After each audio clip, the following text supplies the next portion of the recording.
Ampiavana indray tompo-kilasy tovovavy nitsidiako ny tokantrano amin'izao takariva izao. Asaina mpanajana ianao araka izany anaraka ny vaovaontsika izay voangona tamin'ity androany ity.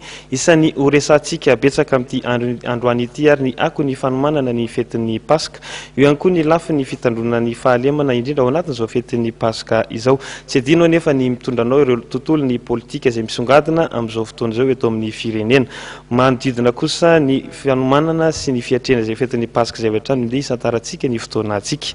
Akatoko ny fetin'ny Paska tokoa isika izao ka maro dia maro ireo mponina no hita teny antsihana tamin'ity androany ity. Ny akamaroany dia manomanomana ny tokony atao amin'ny rahapiso. Ndeo tserintsika avy hatrany ary ny sary.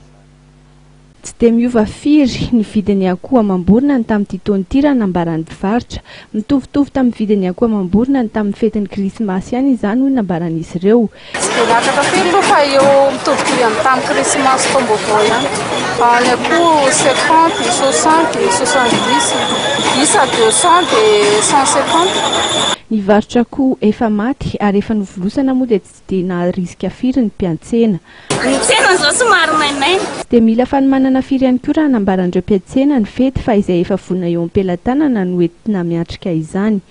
Aiza moa fa dia izay ao am-pelantanana no ampiasaina. Fa ankoatra ny tsenana akoho amam-borona dia isan'ny safidin'ny mpanjifa ihany koa ny trondro izay tsy dia nahitana fiakarany firy raha nambaran'ireo mpivarotra. 9,000 ariary hatramin'ny 2,3 ariary eo ny vidiny izay tsy mifakaiza ihany koa amin'ny vidina akoho amam-borona fa miankina amin'ny safidin'ny mpanjifa.